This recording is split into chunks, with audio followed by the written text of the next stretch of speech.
एक सिद्धांत की इतनी बढ़िया बात है, कोई भाई सत्संगी बहन हो चाहे भाई हो, जिसकी किसी विषय में राग है, जैसे मीठे में राग है, जैसे कोई कपड़े में आसक्ति ज्यादा है, किसी चीज में ज्यादा मन का खिंचाव है, तो उस भाई बहन को चाहिए कि जिसमें आपके मन का खिंचाव अधिक है, उस वस्तु को अभावग्रस्तों की सेवा करो। उस वस्तु से जिनको रोटी नहीं मिलती है, जिनको कपड़े नहीं मिलते हैं, जिनके तंगी है, ऐसों की जो हमारे चित्त में ज्यादा आकर्षण आसक्ति है, उन चीजों के द्वारा उनकी सेवा करो, वो आसक्ति स्वतः मिट जाएगी। और सेवन करने से आसक्ति बढ़ती है, और वही चीज दूसरों के अभावग्रस्तों के, आवश्यकता वालों के, प्रसन्नता के लिए हम दूसरों को खर्च करने लगते हैं। तो जो ही हम खर्च करने लगते हैं, उससे एक खुराक मिलती है प्रसन्नता की, तो वो प्रसन्नता हमारे राग को नाश करती है। क्योंकि राग पूर्वक सेवन करने से उतना सुख नहीं होगा जितना हम दूसरे को सुखी देखने से प्रसन्न होंगे, उसमें सुख ज्यादा होगा। तो ज्यादा सुख मिला, छोटा सुख छूटा। तो ये एक बड़ी वैज्ञानिक बात है ये। परंतु हम तो बड़ी भूल ये कर लेते हैं कि हमारे को बढ़िया लगा, हम लेते रहते हैं। तो इससे आसक्ति बढ़ती रहती है, पतन होता ही रहता है, उत्थान होता ही नहीं, अगर ही बढ़ नहीं सकते। इस वास्ते वो दूसरे को दे, दूसरे को भी निस्वार्थ भाव से, लेने के लिए नहीं, लेने के लिए दोगे तो व्यापार होगा, तो देना नहीं होगा। वो ऐसे तो व्यापारी आदमी हजारों रुपया लगा देता है, मशीनों में लगा देता है, दूसरों को दे देता है, गहना गिरवे रख करके उधार ब्याज में रुपये लेकर के रुपये लगा देता है। तो लगा देता तो बड़ा दानी हो गया। वो दानी नहीं है, सवाया डेढ़ा दुगुना लेने के लिए लगा रहा है। तो लेने के लिए लगाता है, वो तो लेता है, देता है तो ही लेता है, लेता है तो ही लेता है, और अपने स्वार्थ का त्याग कर दूसरे के हित के लिए विचार करता है। तो वो देता है तो ही देता है, और दूसरे की प्रसन्नता केवल लेने के लिए लेता है तो ही देता है।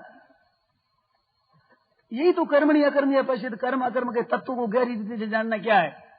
बाहर से नहीं दिखती क्रिया, परंतु भीतर का भाव दिखते हुए, भीतर का भाव ऐसे रहते हुए हम व्यवहार करते हैं, तो उस व्यवहार से मालूम होता है कि हम लेने के लिए ले रहे हैं कि देने के लिए ले रहे हैं, ये देने के लिए दे रहे हैं कि लेने के लिए दे रहे हैं। इसमें हमारी नीयत जहाँ दूसरे के सुख देने की हो जाएगी, तो हम रुचि पूर्वक पूजन करते हैं भगवान का, करते हैं अपनी रुचि का ही, परंतु रुचि पूर्वक को बढ़िया से बढ़िया इस बात से भगवान को दे रहे हैं। कर्णप भक्ति कथा सुनाई थी ना। कर्णप एक भक्त आया हुआ है स्वर्णक्षीरा नदी पर, वह मंदिर है, दक्षिण में हम लोग गए थे। अपने उत्तर भारत से जाते तो पहला ही बड़ा मंदिर आता है वहां। तो वहां कर्णप भक्त हुआ है, पुराना में कथा आती है।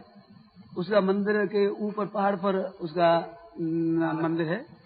तो वो कर्णप भक्त था, भगवान शंकर का मंदिर देखा, शंकर की मूर्ति देखी, तो वो ये हमारे देवता है, अचानक भाव पैदा हो गया। अब वो भगवान शंकर का पूजन करने लगा। महाराज बात कहने लायक नहीं, ऐसी गंदी बात है। क्या कि वो गया जंगल में, जानवरों को मारकर बढ़िया बढ़िया मांस ला करके शंकर चढ़ाया। अब बताओ, और कितने चढ़ाया को वो बढ़िया मांस लाना है, वो कलेजेकार भेजेकार जो बढ़िया मांस हो वो ला करके और चढ़ा रहा है भगवान शंकर को। अब वो शंकर को चढ़ाए, और फिर कहते पूज सुन ले भैया, शंकर को स्नान भी कराना चाहिए। तो एक पंडित आते थे, वो पूजन करते मंत्रों से, ठीक शुद्धि से। तो वो क्या करता है, स्वर्णक्षीरा नदी में जा करके पहले तो पानी भरता मुंह में, पानी में मुंह भरता, वो मांस लेता हाथों में, और कोई फूल आदि लेता हाथों में, और वो जूता पहना हुआ जाता। तो शंकर के ऊपर कुछ चढ़ा हुआ होता तो पैर से तो दूर करता ही, उसको निर्माली को दूर करता, और फिर थूकता पानी, और फिर चढ़ाता मांस। अब देखो तो क्रिया कितनी भ्रष्ट क्रिया है। और वे पंडित जी जब आते, वे देख तेरे भ्रष्ट कर दिया, तो बेचारे पहले तो उनको दूर करते, फिर उनको मंदिर को धोते, शंकर भगवान को साफ करते, फिर मंत्रों से फिर आवाहन करते, फिर शुद्धि करते, मार आधा दिन लग जाता उनको पवित्रता करने में। ऐसी पवित्रता करके फिर पुष्प चढ़ाते, बिल बदल चढ़ाते भगवान शंकर के, धतूरा आदि चढ़ा करके फिर सब पूजन करके शुद्ध करके जाते। और वो जब आता दिन में तो यूं कर देता। तो ऐसे करते हुए कई दिन बीत गए, तो उसने देखा कि ये भ्रष्ट कौन कर देता है मंदिर।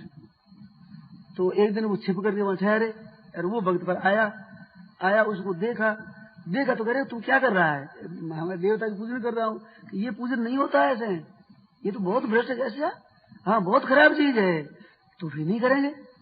सरलता इतनी अंतःकरण में, सब सरलता है, अच्छा छोड़ देंगे, नहीं करेंगे। कैसे करना चाहिए महाराज?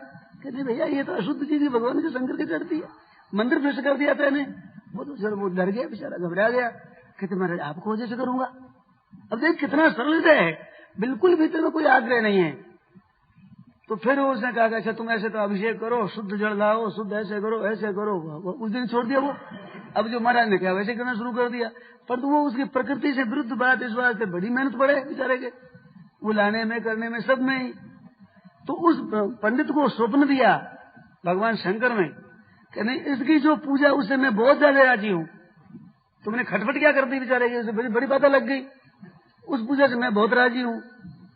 तो उसने देखा, और तुम कहते उसको खुली कर दे कि तेरे मन में जैसे कर, उससे मैं बहुत राजी हूँ, क्योंकि वो हृदय से करता है। अब तो वो निगाह रखता है यूं करना है, तो उसकी वृत्तियां सब जाती है विधि के ऊपर, चिंतन होता है विधि का, क्या कहा है, क्या लिखा है, कौन क्या कहते हैं, किस रीति से करूं, भूल न हो जाए।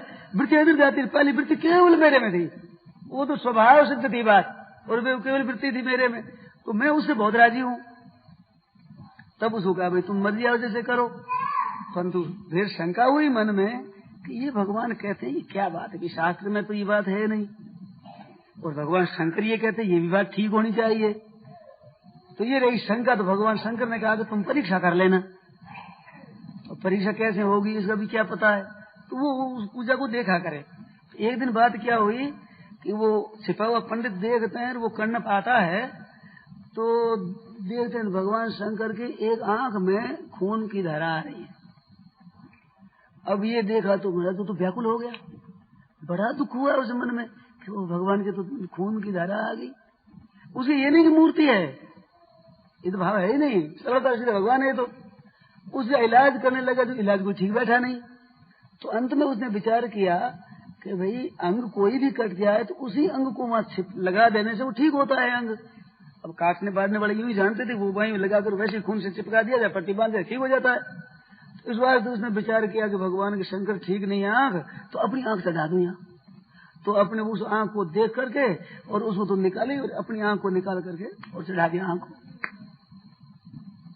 आंख को चढ़ा दिया। तो भगवान की कोई मर्जी, उससे वो खून बंद हो गया। दूसरे दिन देखे तो दूसरी आंख में आंसू वो आ रहे खून।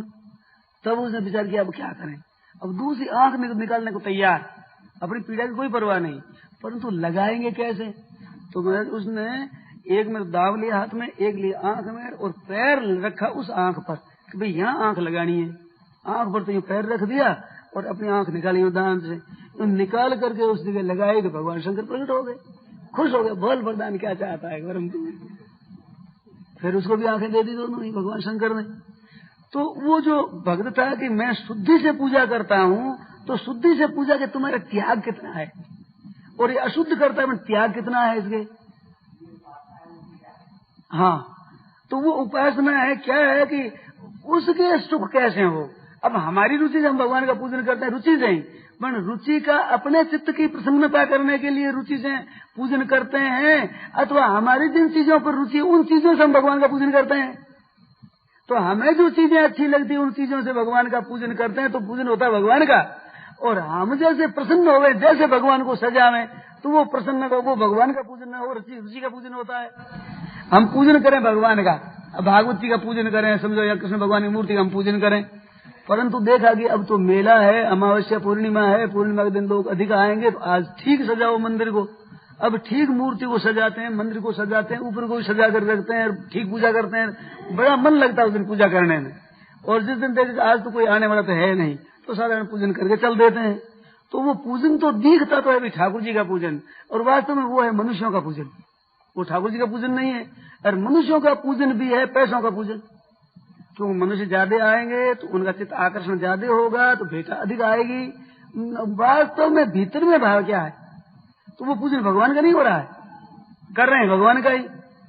इतने पर भगवान अपना मान ले तो उनकी दयालुता है, वो भगवान कृपा कर मान ले तो मान ले, परंतु हम अपनी नीयत को विचार कर देखते हैं तो हम भगवान का पूजन नहीं करते हैं, किंतु जनता का कर रहे हैं।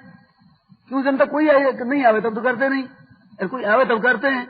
इसी तरह से हमारा मन राजी होता है, इस वास्ते करते हैं, तब तो हमारे मन की पूजन, हमारी रुचि की पूजन कर रहे हैं। परंतु हमारा मन जिन चीजों को अच्छा अच्छा आता है, ये चीज बढ़िया, तो भाई ये तो हम भगवान का पूजन करेंगे, ये तो भगवान को देंगे, तो भगवान का पूजन हो जाएगा।